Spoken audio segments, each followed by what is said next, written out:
He fired a humble ER nurse, unaware she was the most decorated Navy combat medic ever.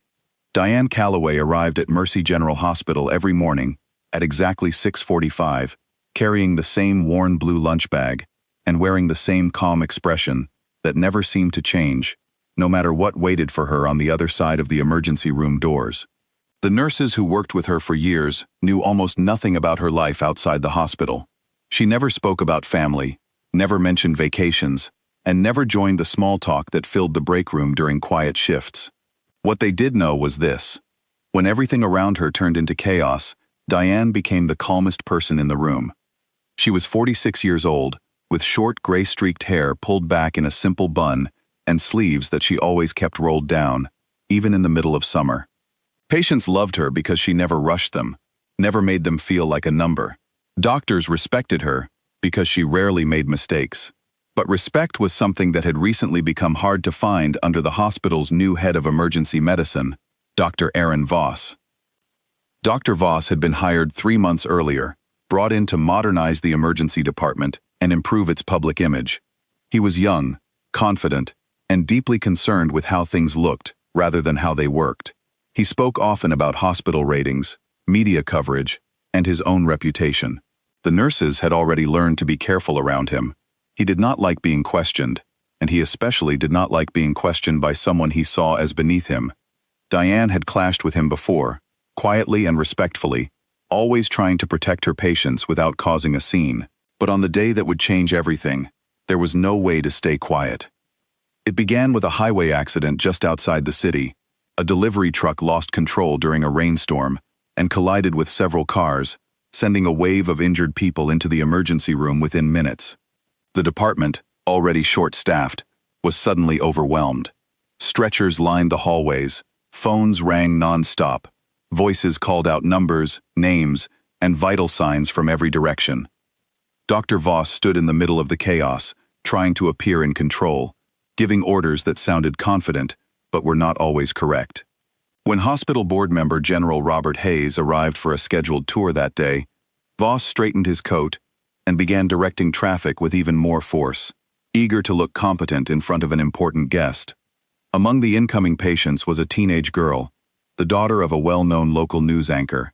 Her injuries looked serious at first glance, with visible bruising and a frightened expression, but her vital signs were steady. In a curtained area nearby lay a middle-aged man who had been pulled from a crushed car. He was quiet, pale, and breathing unevenly. Diane had already checked him twice in the last 10 minutes. Something in his condition was changing quickly, and not for the better. She flagged down Dr. Voss immediately. "Doctor, this patient's blood pressure is dropping. I think there's internal bleeding. He needs immediate attention." Voss barely looked at the chart. His eyes kept drifting toward the reporter's daughter, and toward General Hayes, who stood watching from a short distance away. "She's the priority right now," he said, nodding toward the teenage girl. "Get imaging ready for her first." Diane felt her stomach tighten. She had seen this pattern too many times before in a life that most people in that hospital knew nothing about. She recognized the signs of a patient slipping away quietly, without dramatic warning, simply fading if no one acted fast enough. "Doctor, with respect, he needs surgery consultation right now, not in 20 minutes, she said firmly. "If we wait, we could lose him." Voss's jaw tightened. He did not like being challenged, especially not in front of Hayes. "I gave you an order, nurse. Follow it." For a brief moment, something flickered behind Diane's eyes, memories of another time, another place, when hesitation had cost lives she had sworn to protect. She could not let that happen here, not on her watch, not while she had the ability to stop it. She turned to the trauma team and, without raising her voice, calmly redirected them. "Get the surgical team down here now. I need 2 units of blood ready and monitors on this patient immediately." The team, trusting her instincts more than they trusted the new doctor's growing panic, moved instantly. Within minutes, the surgical team arrived, confirmed internal bleeding, and rushed the man into emergency surgery. He survived.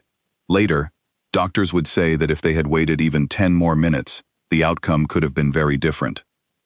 But in the moment, all Dr. Voss saw was a nurse, who had ignored his direct order in front of the one person whose opinion mattered most to him. As the department slowly began to calm down, Voss stormed over to Diane, his face red with anger and embarrassment. "You undermined me in front of the board," he said, his voice sharp enough to draw attention from nearby staff. "You do not get to override my decisions." "I saved his life," Diane replied quietly, refusing to raise her voice to match his. "You're done," Voss snapped. "Effective immediately. Security will escort you out." The words landed like a physical blow, not because Diane feared losing her job, but because of the way he said them, dismissive, cold, as if her years of experience meant nothing at all. "You're just a nurse," he added, loud enough for others to hear. "Know your place." A hush fell over the department. Nurses exchanged uncomfortable glances. No one moved to defend her, not because they didn't want to, but because they were too stunned by how quickly things had turned. Diane did not argue. She simply untied her apron, placed her badge on the counter, and walked toward the exit with the same steady composure she carried into every trauma. Security guards, looking uneasy about the situation, walked beside her more out of formality than necessity. It was General Hayes who stopped everything. He had been standing near the nurses' station, watching the entire event unfold, and now he stepped forward, his expression unreadable. "Wait," he said, his voice carrying the kind of authority that made people listen instantly. He walked closer to Diane, studying her face carefully, as though trying to confirm something he could hardly believe. "Diane Calloway," he said slowly. "Is your name really Calloway, or is it Reyes?" For the first time in years, something shifted in Diane's expression, a flicker of surprise, quickly followed by quiet resignation. She said nothing, but her silence was answer enough. General Hayes turned to the stunned staff around him. "Do any of you know who this woman is?" No one answered. Dr. Voss, confused and irritated by the interruption, folded his arms. "She's a nurse who broke protocol," he said flatly. "She's a lot more than that," Hayes replied. His voice softened as he continued, his eyes never leaving Diane. "Years ago, I served with a Navy hospital corpsman named Diane Reyes. She was attached to a Marine unit during some of the most dangerous missions I've ever witnessed. She ran into situations most trained soldiers would hesitate to enter, again and again, refusing to leave anyone behind. She saved more lives than most people could count in an entire career, often putting herself directly in harm's way to do it." The room grew silent, except for the quiet hum of hospital machines in the background. "She received the Navy Cross," Hayes continued, "one of the highest honors this country can give. She also received a Silver Star, and more than one Purple Heart. To this day, some of her actions are studied at military medical training programs because of how effective and selfless they were." He paused, letting the weight of his words settle. "She is, quite simply, one of the most decorated combat medics in the history of the United States Navy." Dr. Voss's face went pale. The confident posture he had carried all morning disappeared instantly, replaced by stunned disbelief. "That's not possible," he said weakly. She's not just anything," Hayes interrupted, his tone firm but not unkind. "She is someone who has already given more to save lives than most people will in 10 lifetimes. And you just fired her for doing exactly what she was trained to do, saving someone who needed help." Diane finally spoke, her voice steady but quiet. "I didn't want anyone to know," she said. "I left that life behind because I wanted a normal one. I didn't want people treating me differently, or expecting something from me that I couldn't give anymore." Hayes nodded gently, understanding written across his face. "I respect that," he said, "but hiding who you are doesn't erase what you did, and it clearly hasn't erased your instincts either." He turned back to the room. "This hospital just lost, and nearly threw away, one of the most capable people it will ever have the privilege of employing." Word of what happened spread through the hospital within hours, and by the next day, it had reached local news outlets. Reporters who once covered minor hospital events now scrambled to learn more about the quiet nurse with an extraordinary past. Old military records, previously buried under a name change and years of silence, resurfaced. Photos from years earlier showed a much younger Diane in uniform, standing beside fellow service members, some of whom were now speaking publicly about the woman who had saved their lives in situations most people could barely imagine. Under mounting pressure from the hospital board, embarrassed by the public attention and the obvious mishandling of the situation, Dr. Voss was called into an emergency meeting. His decision to fire Diane, especially in light of what had actually happened during the accident response, was reviewed in detail. It became clear that his judgment that day had been influenced more by pride and image than by patient safety. The board reversed Diane's termination immediately and issued a formal apology. Dr. Voss was removed from his leadership position, though he remained on staff in a reduced role, required to complete extensive retraining focused on teamwork, patient care priorities, and respect for experienced staff. For Diane, the sudden attention was uncomfortable. She turned down interview requests, avoided cameras whenever possible, and continued showing up to work in the same quiet, steady manner she always had.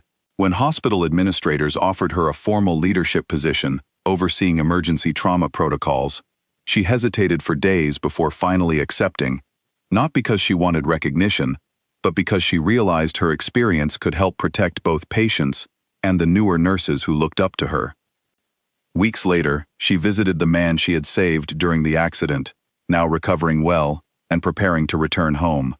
He recognized her immediately and thanked her, unaware at the time of just how extraordinary her background truly was. When a local reporter, having heard about the visit, approached her outside the hospital and asked how it felt to be called a hero, Diane simply shook her head. "I didn't do anything special," she said. "I just did my job. That's all I've ever tried to do." But those who worked beside her every day knew the truth. They had seen her calm hands steady the most chaotic situations. They had seen her make split-second decisions that saved lives without ever asking for credit. And now they understood that the quiet strength she carried into every emergency wasn't something she had learned recently. It was something forged years earlier, on battlefields far from the hospital hallways, where she had once run toward danger to save people who could not save themselves. In the months that followed, Diane slowly became known throughout the hospital, not as a war hero, but simply as someone the staff trusted completely. New nurses were often paired with her during their first difficult shifts, learning not just medical procedures, but the deeper lesson of staying calm when everything around them felt uncertain. Dr. Voss, humbled by everything that had happened, eventually approached her privately to apologize, admitting that his fear of looking weak had blinded him to what truly mattered. Diane accepted his apology without bitterness, choosing, as she always had, to focus on moving forward rather than dwelling on what had already passed. The story of the humble ER nurse, who turned out to be one of the most decorated combat medics in Navy history, eventually faded from the headlines, as most news stories do. But inside Mercy General Hospital, it left a lasting impression, a quiet reminder that true strength rarely announces itself, and that the people who have given the most are often the ones who talk about it the least. Diane continued arriving at exactly 6:45 every morning, carrying the same worn blue lunch bag, wearing sleeves rolled down out of habit rather than necessity. To most patients who passed through her care, she remained simply a kind, steady nurse who somehow always knew exactly what to do. And for Diane, that was more than enough.